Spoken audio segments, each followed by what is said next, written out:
Monday, everybody. This is Eric in the Card Closet. It's day 5 of the National.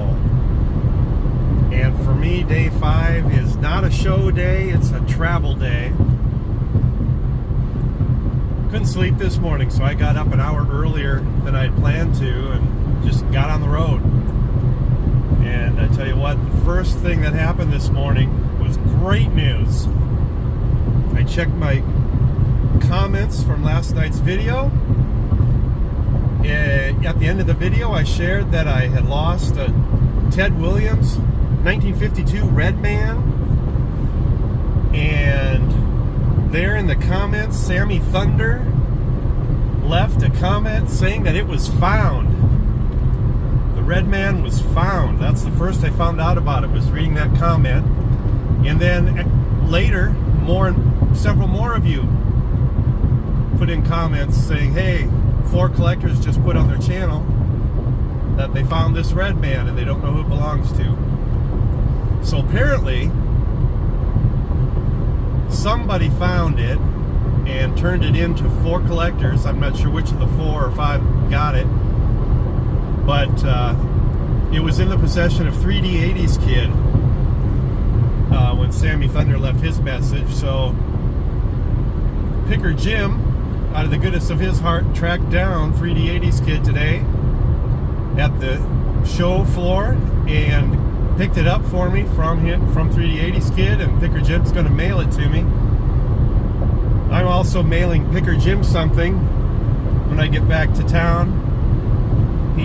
I won't tell what it is. It was something that he was gifted that was too big to bring on the airplane, and so it's in my back trunk, and I'm going to ship it to Picker Jim when I get home. So we'll be exchanging packages, I guess. So anyway, great news. Whoever found it, thank you. Whoever turned it in, thank you. I was kind of down last night, and that's why I just left the National. Didn't want to go back up. I was pretty bummed.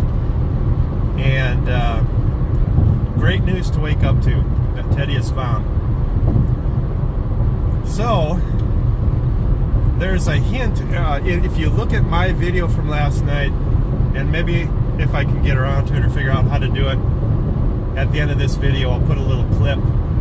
But I believe I see it on the floor in one of my crowd videos down at the bottom of the escalator. There's a white square that looks the right size, so it must have been upside down, right there on the floor where I had been.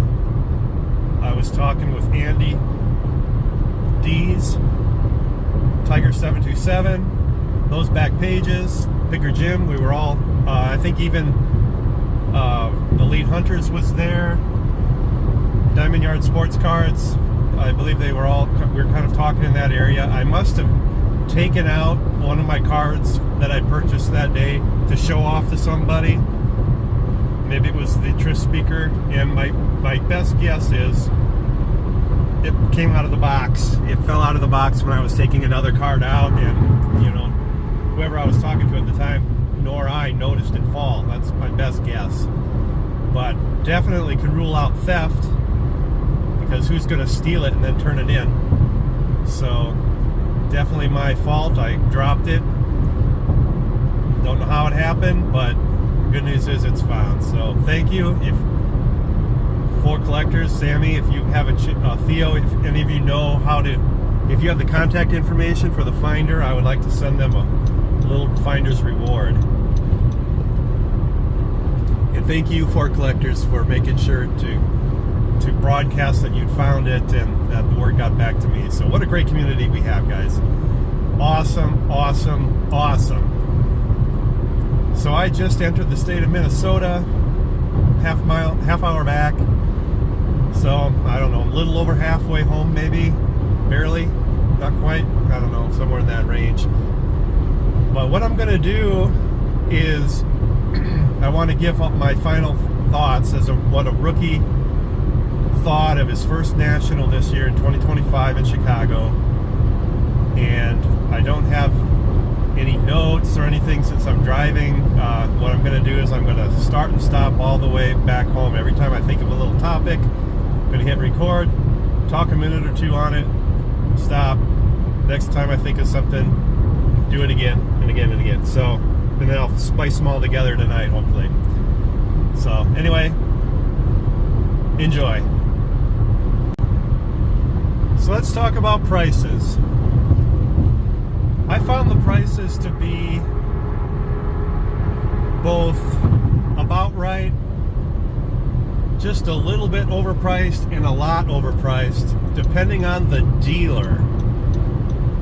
That was the commonality I found, that any one dealer was either all right on par, all overpriced, all slightly overpriced. It didn't seem to vary within the dealer. So I think it was a dealer preference as to whether they were going to try to shoot for the moon at the National or not. I found most of the dealers willing to deal with me. I didn't pay sticker price for any card. Most of them came down. Some of them would take my initial offer. Most of them did. Some of them would counter, but when they countered, it was a counter that was closer to my offer than their original price. So, you know, just wanted to get another $25 out of me or something like that. So that's what I found the prices to be. There were some dealers that were just flat out overpriced, and that was easy to tell, even if it wasn't a card I was chasing or had done research on. You could just tell. So I'll just segue into Cracker Jack cards. So I've got about 3 Cracker Jacks left to finish the Red Sox team sets, and I found very little budging on price for the Cracker Jacks. The one that I was really after was a Trish Speaker 1915, and the guy I thought was overpriced, but he wouldn't budge.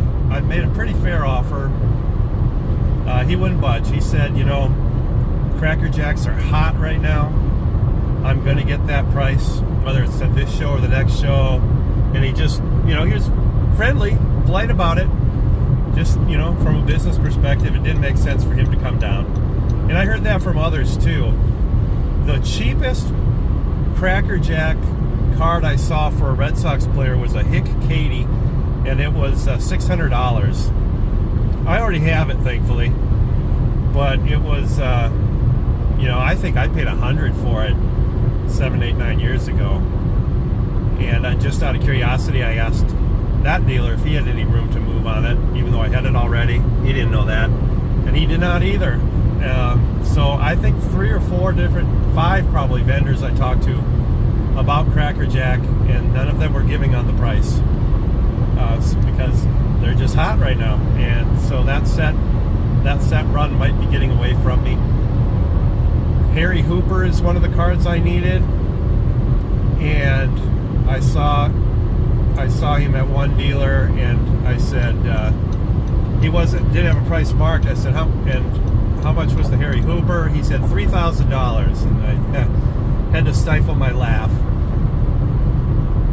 Half hour later, I saw another one, same grade, same grader, and I asked him what his price was on it. He said $1,000, and so that's more than I want to spend on it anyway. I declined it, but just 2 dealers, same card, same everything, identical, $2,000 difference on it. And $1,000 is probably right. If Hick Katie is $600, Harry Hooper Hall of Famer is probably $1,000, but again, I'm not ready to bite that bullet. So one other thing comes to mind when it comes to prices. I was at Ash's table one of the first days. I had to see who this Ash was because I had never didn't know what he looked like, but I'd heard stories about him, you know, that he'd had all those cards stolen at the Dallas show. I don't know, was it last year? And so he kind of, you know, is a well-known dealer, and he's recommended by a lot of the YouTubers. So I went to his table, and while I was there, as I was looking through his showcase, I was kind of listening in on what was going on next to me. Guy was buying a 1952 Mickey Mantle for $105,000. That's the largest single sale that I've witnessed. And they had, it wasn't Ash, it was one of his assistants, but they were each leaning over from their side of the table with their phones next to each other, and they were making a wire transfer, bank to bank, direct, it sounds like, and they were all confirming, you know, Ash's side was confirming that they got the $105,000. So, quite an amazing thing. That was quite an experience. So let's talk about the YouTube community. This was my first time getting in there to meet people at this scale, face to face. I've met handfuls of people here and there at other shows, more regional in the upper Midwest, but this was my first time joining the big community. I'd have to guess there's, you know, 200 YouTubers strong at the show, would be my guess, just based on the start of the get-together Thursday night before we got kicked out, and assuming that everybody that was there at that time, everybody was not there yet at that time. Just nothing but good things to say. Very, almost without exception, everybody was friendly, inviting. Found a lot of people knew my channel, even though I wasn't aware that they did. You know, not people that don't comment, for example. Just very friendly, very great group. One thing that I noticed as a rookie, and I'm curious if you old-timers or long-timers, I should say, notice this or not too, but it's not a single unit anymore. It's, what I noticed is, I don't want to say clique or faction because those have negative connotations, but there's subgroups. You know, it's hard to know 200 people intimately, and it's hard for 200 to get in a group and talk to each other. There's definitely subgroups that have formed, and you can tell that there's, you know, groups of 8, 10, 15 that really know each other well, and there's another group that really knows each other well, and there's another group that really knows each other well, and you'll see them walking around together. You'll see them sitting together at the get-togethers, and there's nothing wrong with that. You just can't have a single cohesive 200-person group. I think that's just logical to happen. But they cross over easily. Everybody's friends with everybody. So that's kind of something I noticed, is that there's these subgroups that have formed within the larger community. Let's talk about the dealers a little bit. So I would say most of the dealers were pretty friendly.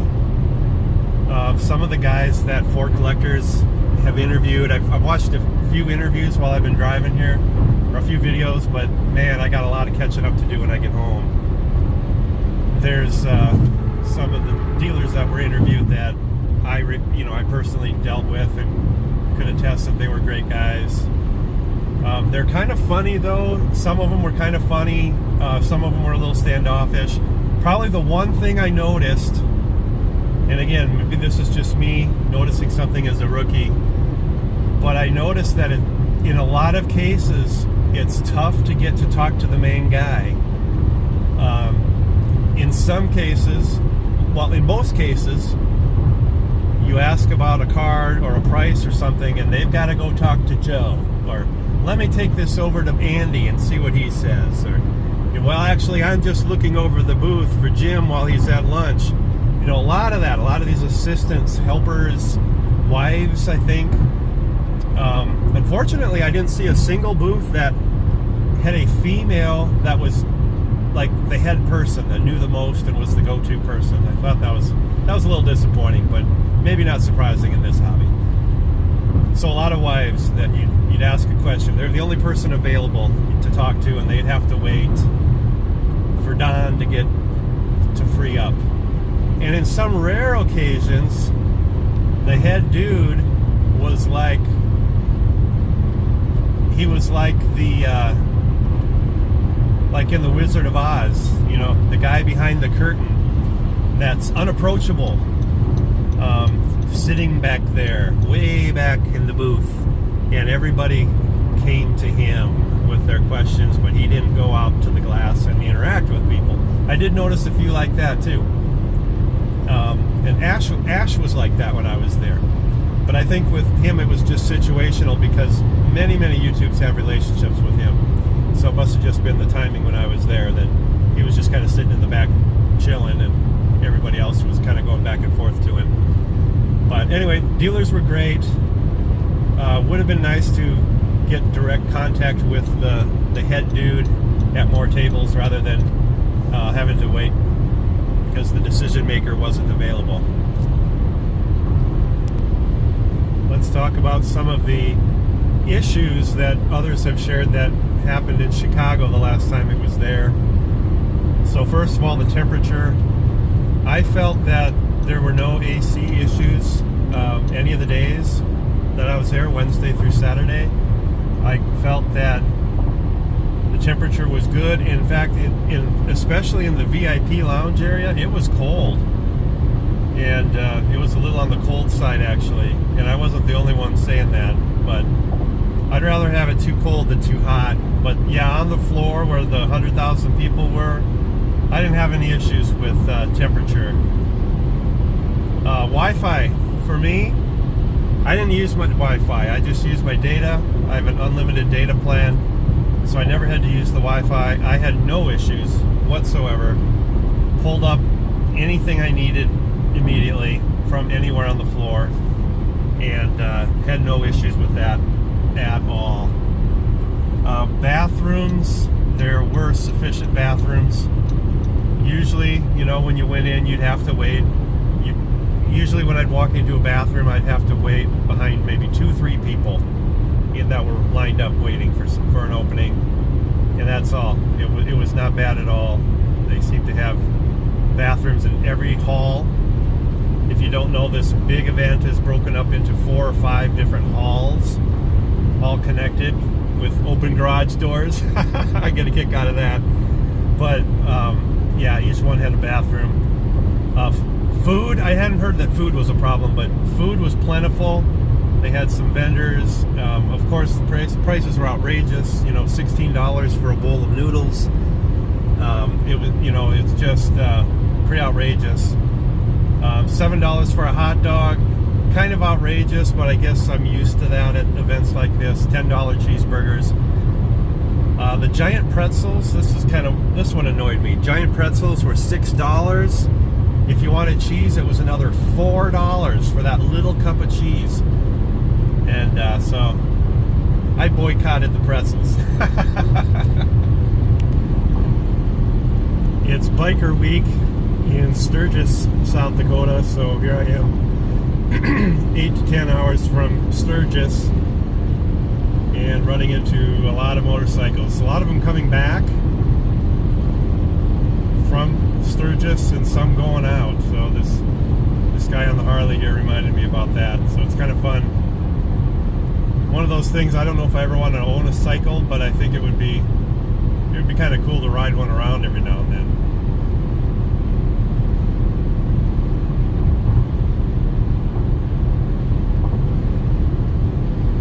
Let's talk about the enormity of this show, and I mean the physical location.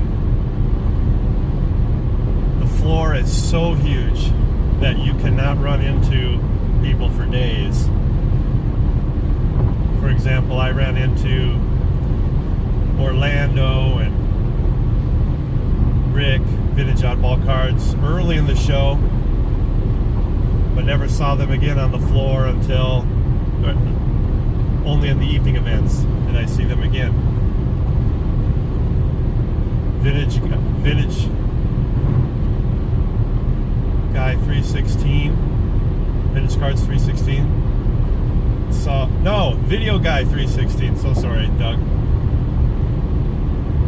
Didn't hardly ever run into him unless it was planned. And I spent a lot of time with him at past shows. He gave me, on Friday, he gave me a ride to the show this year. But after we went our separate ways, never bumped into him again. Very, very odd. I never did bump into Pepino Man. I was hoping to meet him. I never did run into Wade Boggs fan. Wanted to meet him. Many, many others. I shouldn't have started saying names. That always gets you in trouble because you leave somebody out. Baseball collector. Ran into him on day one. He was wheeling and dealing for a big card, so I kind of made introductions and stayed out of there, but I did get to sit and talk with him a bit at the YouTube get-together before we got kicked out, so that was great. But other than that, I never saw him on the floor again. Just crazy. You'll hear, okay, have you run into so-and-so yet? Have you run into so-and-so yet? Some yes, a lot of no's. You could be 4 straight days at the show the whole day and never run into people that are also there the whole time. It's just crazy how big that place is.